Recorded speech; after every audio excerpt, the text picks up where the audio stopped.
මේවා ලුණු බැඳිලි මුකුත් වෙන්නේ නැහැ. බැටරිය සවුත් වෙන්නේ නැහැ. හොඳට කන්ටැක්ට් එක තියාගෙන ඉන්නවා. බැටරිය මෙතන තිබ්බත් ඒ ඇසිඩ් එකේ බලපෑම මේ මෙතන ලුණු බැඳිලා තියෙනවා. මේක හොඳට සුද්ධ කරගන්න ඕනේ. මේ වැලි කොලයකින් හොඳට තඹ ගතිය එන්න. බැටරියක් හයි කරනකොට සැලකිලිමත් වෙන්න ඕන කාරණා ගොඩක් තියෙනවා. ඒකින්ද ඉස්සෙල්ලාම හයි කරන්නේ හයි කරනකොට අපි දන කණුව.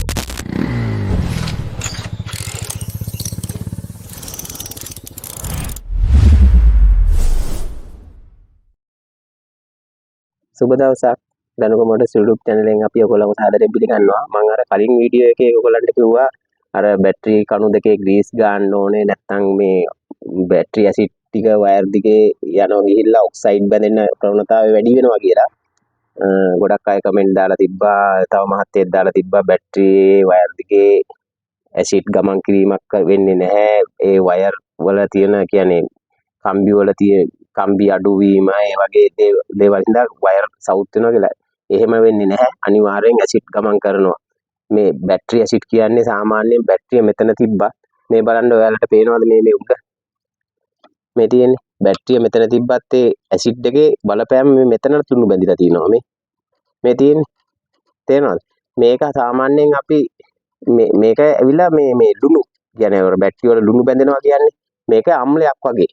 තේරෙනවද? සාමාන්‍යයෙන් දිවක ගෑවුනොත් එහෙම ඇඹුල් රසක් වගේ නේ එකක්. ওই වයර් පෙලක් වෙලාට කටින් අරේ මේ කට්ටිය සුද්ධ කරනවානේ. එතකොටත් අර ඇඹුල් රසක් එන්නේ. ඒ ඇවිල්ලා ඇසිඩ් ගිහිල්ලා හින්දා තමයි. හරිද? මොකද මේ ඇසිඩ් එකත් ඇඹුල් රසක් තමයි තියෙන්නේ. පොඩ්ඩක් සාමාන්‍ය දිවේ ගෑවුනොත් බැරි වෙලා හරි ගන්න එපා. මේ දැන් මේ තියෙන්නේ මේ බැටරි කණු දෙක. දැන් මේ බැටරිය කොච්චර අලුත් වුණත් මේ කණු දෙකෙන් මේ බැටරි ඇසිඩ් ටික මේ වයර් දිගේ ගමන් කරනවා. ඒක නතර කරගන්න නම් මේ කණුවට හොඳට ඇසිඩ් ලුණු බැඳෙන්නේ නැති වෙන්න ග්‍රීස් ගහන්න ඕනේ. ඒක ගන්න විදිය අපි එදා ග්‍රීස් ගන්න විදිය අපි එදා පෙන්වුවේ නෑනේ. අද බලන්න ග්‍රීස් ගන්න විදිය. දැන් මේ බැටරි කණු දෙක පොඩ්ඩක් මේ අර ඔක්සයිඩ් ගතිය පොඩ්ඩක් මෙහෙම අයින් කරගන්න තියෙනවා නම් පොඩ්ඩක් අලුත් විදියට පොඩ්ඩක් වැලි කොලයකින් පොඩ්ඩක් මේ ලාවට පොඩ්ඩක් මේව කරලා මැදලා තේරෙනවද? දැන් මේ බැටරි කණුව තියනවනේ දැන් අලුත් විදියටම. හරිද? මේ කණුවත් හොඳට සුද්ධ කරගන්න. හරිද? මේ බැටරියක් හයි කරනකොට සැලකිලිමත් වෙන්න ඕන කාරණා ගොඩක් තියෙනවා. එකක් තමයි බැටරි එක ගලවනකොට ඉස්සෙල්ලාම අපි ගලවන්නේ බැටරියේ ඍණ කණුව. නමුත් අපි බැටරි එක ඉස්සෙල්ලාම හයි කරනකොට හයි කරන්න ඕනේ ධන කණුව. ඒකට හේතුව තමයි ධන කණුව බැරි වෙලා හරි බැටරියේ ඍණ කණුව අපි හයි කරලා ධන කණුව හයි කරනකොට යතුර මොකක් හරි ගෑවුනොත් බැටරිය ෂෝට් වෙනවා. හරිද? ඒකින්ද ඉස්සෙල්ලාම හයි කරන්නේ හයි කරනකොට අපි ධන කණුව. හරිද? ධන කණුව හයි කරාට පස්සේ යතුරු ගෑවුනම් මෙහෙ ඍණ හයි වෙලා නැහැනේ. එතකොට ප්‍රශ්නයක් නෑ. දැන් බැරි වෙලා හරි ඊට පස්සේ අපි ඍණ කණුව. එතකොට යතුරු ගෑවුනත් ප්‍රශ්නයක් නෑ, මුකුත් හානියක් නෑ. නැත්තම් ওই කණු දෙක මාරු කරන් හයි කරොත් අනිවාර්යෙන් බැටරිය ෂෝට් වෙන්න පුළුවන් ඕනම අවස්ථාවක යතුරු ස්ලිප් වෙලා ගිහිල්ලා යතුරු බොඩිය වැදිලා එහෙම. හරිද? හැබැයි ගලවනකොට අපි ඉස්සෙල්ලාම මේ ගලවන්න ඕනේ ඍණ පැත්තේ කණුව. මොකද ධන කණුව ගලවන්න ගියත් යතුරු ගෑවුනොත් ෂෝට් වෙනවා. ඒක හින්දා අපි ඉස්සෙල්ලාම දැන් මේ බැටරියේ ධන කණුව තමයි හයි කරන්න බලාපොරොත්තු වෙන්නේ. මෙන්න මෙහෙම ටර්නිවල් එක. මේ තියෙන්නේ ඔක්සයිඩ් බැඳිලා තියෙන්නේ. මේ ත්‍රිවිල් බැටරිය. මේක හොඳට සුද්ධ කරගන්න ඕනේ. මේ වැලි කොලයකින්. හොඳට තඹ ගතිය එන්න. තේරෙනවද? නැත්තම් මේ ඒක කන්ටැක්ට් එක අවුරුදු ගාණක් හිටිනවා. දැන් මෙහෙම අනිවාර්යෙන් ගැහුවොත් මුකුත් වෙන්නේ නැහැ. ලුණු ඔයගොල්ලන්ගේ බැටරියට ඇසිඩ් දිගේ යන එක අඩු වෙනවා. මේක හරිනම් වාහන ගෙනාපු ගමන් කරන්න ඕන ප්‍රශ්නයක්. දැන් මේ වයර් දිගේ ලුණු පොඩ්ඩක් ඇදලා ඉවරයි. ඇසිඩ් එක ඇදලා තියෙන්නේ. හරිද? ඒකෙන් තමයි බැටරි මේ වයර් එතකොට වයර් 90 අර මේ ජොයින්ට් එකක් තිබ්බ තැන ටක් ගාලා ඔක්සයිඩ් බැඳෙනවා. ඒ කියන්නේ ක්ලිප් වලත් ටක් ගාලා ඔෆ්සෙට් බයින්නවා. මේ ඔයගොල්ලන්ගේ දැන් ඔය මේ වයර් එකේ ජොයින්ට් එකක් තියෙන තැනට තමයි බලපෑම එල්ල කරන්නේ. ඊට පස්සේ කන්ටැක්ට් එක අවුල්. ඊට පස්සේ තමයි අනිවාර්යෙන් මේ බැටරි බැසීම් සිද්ධ වෙනවා. කරන්ට් එක හරියට ගමන් කරන්නේ නැහැ. ඊට පස්සේ මෝටර වදින්න නැති වෙනවා. හරියට ඒ වගේ දේවල් ගොඩක් වෙනවා. මේ තියෙන්නේ මේ කොළ පාට ඔක්සයිඩ් බැඳිලා ඒව අයින් කරගන්න ඔක්කොම. ඔය තේරෙනවද?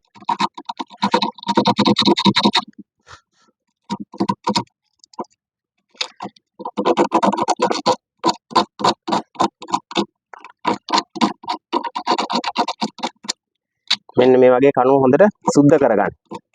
හරිද? දැන් මේ කණුව හොඳට සුද්ධ කරලා තියෙන්නේ.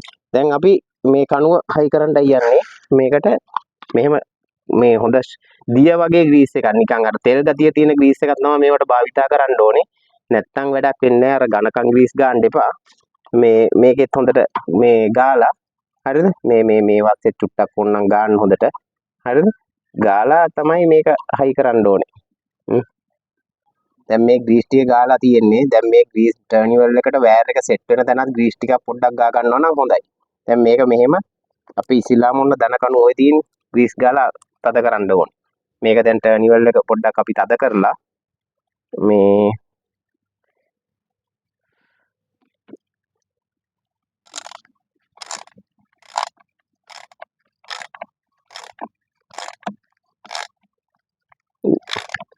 දැන් මේක මේ දන කණුව ඉස්සෙල්ලාම තද කරන්න කිව්වේ අපි මේ මොකක්ද දන්නවද රින කණුවට කලින් මේ හොඳට හෙලවෙන්න නැති වෙන තද කරන්න. දැන් මෙහෙම මේක යතුරු මෙහෙම ගෑවුනොත් දැන් ෂෝට් වෙනවා මෙයා ගහලා තිබ්බනම්.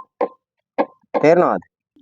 බැටරිය තද කරනකොට අනිවාර්යයෙන්ම සැලකිලිමත් වෙන්න ඕනේ. නැත්තම් මොකද අලුත් බැටරියක් තද කරද්දි බැරි වෙලා හරි මේ කණුව ගහලා තියද්දි මෙන්න මේ යතුර ගිහිලා මෙහෙම වැදුනොත් අනිවාර්යෙන් බැටරිය ඩැමේජ් එකක් වෙන්න පුළුවන්. එක්ක බැටරිය පුපුරන්න පුළුවන්. එහෙම නැත්තම් අධික ෂෝට් එකක් වෙන්න පුළුවන් වයර් වල.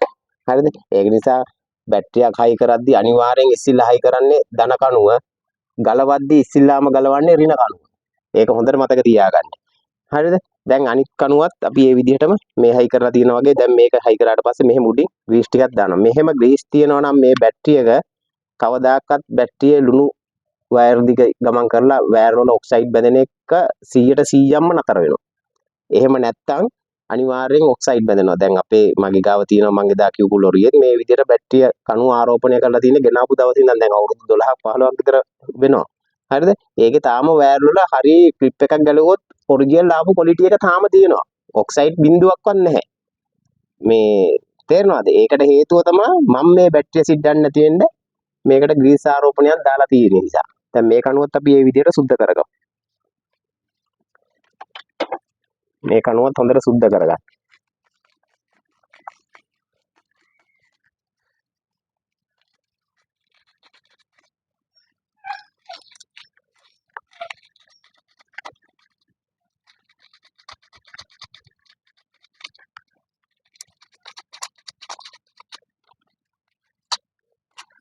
දැන් මේකේ බලන්න මේ කණුවේ මේ දැන් මේක මේ ඊයම් පහලා තියෙන්නේ මේ මෙතන වයර් ටික. මෙන්න මේ කම්බිය දැන් අපි තියනවානේ මේ මෙතන. මේ කම්බියේ මෙතන ග්‍රීස් ටිකක් ගෑවෙනවා නම් තවත් හොඳයි. එතකොට කෙලිම වයර් එක එතනින් එහා කන්ටැක්ට් එකක් යන්නෙම නැහැ. නැත්තම් මේ විදිහට සම්පූර්ණ වෙහිලා තියෙන්න ඕනේ. මෙතන ඉඳන්ම ගෑවෙනවා නම් වඩා හොඳයි.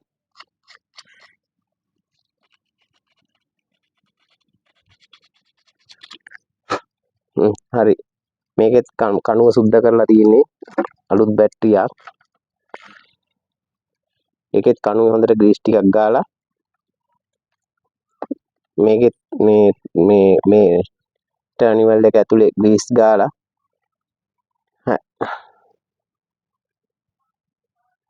දැන් මේක ඇවිල්ලා වාහනේ කම්පැනියෙන් එන ටර්නිවල් දෙක. මේක කිසිම අවුලක් නැහැ ඕනම මොහොතක තද කරන්න පුළුවන්. නමුත් අලුතෙන් අපි කඩේ තියෙන ටර්නිවල් දානකොට වෙන සිස්ටම් එකක් තියෙනවා. ඒක අපි මම ඊළඟ වීඩියෝ එකේදී ඔකට පෙන්නන්නම් කොහොමද ඒක බැටරි වයර් ගන්න කියලා. ඒක මේ කණුවට සෙට් කරන්න එපා. කියන්නේ කණුවේ ඇන වලට සෙට් කරන්න නැතුව මේක කම්බි ටික මේකට සෙට් වෙන්න ගහන්නේ. ඒ ගහන විදිය මම ඊළඟ වීඩියෝ එකේදී ඔයගොල්ලන්ට පෙන්නන්නම්. ඒ විදිහේ වාහනයක් අපිට හම්බෙච්ච ගමන් ගහන විදිය. දැන් මේකත් මේ ග්‍රීස් ගාලා අපි මේකත් කණුව මෙහෙම දා ගන්නවා. ඉතින් දැන් මේකෙත් සම්පූර්ණ මේ විදිහට තද කරලා ග්‍රීස් ගන්න ඕන.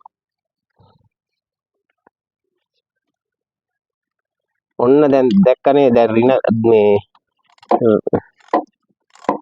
ඔය දැන් බය නැතුව තද කරන්න පුළුවන්. කණුව වල ගැවුනට ෂෝට් වෙන්නේ නැහැ. මේක මේ ග්‍රවුන්ඩ් වයර් එකනේ. තේරෙනවද?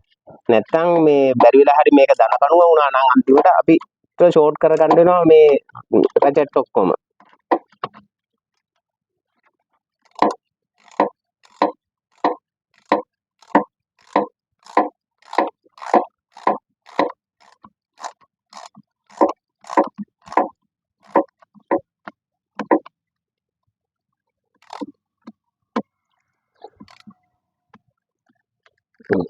ඕනට වඩා කණුව තද කරන්නත් ඒවා මොකද කණුව හයිය නෑ. මේකත් මේ විදිහට ග්‍රීස් ආරෝපණයක් දාලා තියන්න. කිසි දෙයකට බය වෙන්න දෙයක් නෑ. බැටරිය ආයේ අවුරුදු ගාන තියෙනකම්ම මේවා ලුණු බැඳිලි මුකුත් වෙන්නේ නෑ. බැටරිය සවුත්තු වෙන්නේ නෑ. හොඳට කන්ටැක්ට් එක තියාගෙන ඉන්නවා. එහෙම නැත්නම් අනිවාර්යෙන් මේ කණු දිගේ ඇසිඩ් වයර් වලට යනවා. ඒක කවුරු නෑ කිව්වත් වයර් එකක් කෙරෝලක සුදු වෙනවා නම් අනිවාර්යෙන් මේ බැටරි ඇසිඩ් ගිහිල්ලා තමයි තියෙන්නේ කොළ පාට හරි ඔක්සයිඩ් එකක් බැඳෙනවා නම්. නැත්නම් වයර් එක කවදාකවත් ඔක්සයිඩ් බැඳෙන්නේ නෑ ඇසිඩ් ගමන් නොකරන. හරිද? ඒක තමයි ගොඩක් දුරට අර කට්ටිය කිව්වට මේ එහෙම වෙන්නේ නෑ කියලා නෑ එහෙම වෙනවා. හරිද? අපිට ඔප්පු කරලා පෙන්වන්න පුළුවන් වයර් එකක් ඕනනම් සුද්ධ කරලා ඒකේ ඇත්තටම බැටරි ඇසිඩ් තියනවද කියලා පෙන්වන්න පුළුවන් අපිට. තේරෙනවද? ඒ වගේ පරීක්ෂණයක් කරලා හරි පෙන්වන්න පුළුවන් අපිට මේකේ බැටරි ඇසිඩ් වයර් එක මැද්දේ තියෙනවා. ඒකයි මේ වයර් එක සවුත් වෙන්නේ. නැත්තම් කම්බි දුර්වල උනායි කියලා වයර් එක සවුත් වෙන්නේ නෑ. තේරෙනවද? අනිවාර්යෙන් ඇසිඩ් යන හින්දායි වයර් එක කරු වෙලා සවුත් වෙන්නේ. ඒ කියන්නේ ඇසිඩ් එකක් ගමන් කරනකොට ඒකේ තඹේකේ ගාලා තියෙන කොපුව ආවරණේ යනවා ඉස්සෙල්ලාම. ඊට පස්සේ කම්බිය දිවීමක් ලක් වෙනවා. ඊට පස්සේ කම්බිය කළු වෙනවා. ඒ වගේ ඊට පස්සේ පොඩි හරි ජොයින්ට් එකක් තිබ්බහම එතන ලුණු බැඳිලා ඔක්සයිඩ් එකක් නිෂ්පාදනය වෙනවා. ඊට පස්සේ යා කෙලින්ම ඔක්සයිඩ් එක මගින් මේ එතන තියෙන බන්ධනය 150ක් විතර අඩු කරලා තමයි කරන්ට් එක මේ ආවට ගියාට තමයි යන්නේ. මේ වගේ මුලින්ම වාහනයක් ගත්ත වෙලාවේ මේ වගේ තියෙනවා නම් මේ වයර් අදටත් ක්වොලිටි එකටම තියෙනවා. වයර් හනසු ගොඩක්ම සවුත් වෙන්නේ මේ අනිවාර්යෙන් ඇසිඩ් එක ගමන් කරන හින්දා වයර් වල. මේ විදිහට තමයි තියෙන්න ඕනේ. දැන් මේකේ මේ තව වයර් එකක් තියෙනවා. ඒකත් ඊට පස්සේ අපි අයි කරගන්නවා. මේ හරි මේ ඔය විදිහට තමයි කණු දෙක ග්‍රීස් ගාලා අයි කරන්නේ. මේ එතකොට මුකුත් ප්‍රශ්නයක් වෙන්නේ නැහැ. නැත්තම් මේකේ මේ කලින් බැටරිය මේ හැමතැනම ලුණු තියෙනවා. ඇසිඩ් එක. ඒකත් මේකෙන් ගොඩක් දුරට අවර්ණ බැටරිය සවුත් වෙනකොට තමයි ගොඩක් ඇසිඩ් එළියට දාන්නේ. එතකොට දක් ගාලා මේ ලුණු වර්ණය මේ බැඳෙනවා. එහෙම ගොඩක් මේ වළක්වා ගන්න පුළුවන් මේ විදිහට ආවරණය දෙනවා නම්. හරි. ආයේ වීඩියෝ එකකින් අපි හමු වෙමු අර අනිත් බැටරියේ අර කණු දෙක අලුතෙන් මෙහෙ තියෙන කණු වලට කොහොමද හයි කරන්නේ කියලා පෙන්වන්න. එතකන් සමුගෙන යන්න සුබ දවසක් ඔයගොල්ලන්ට.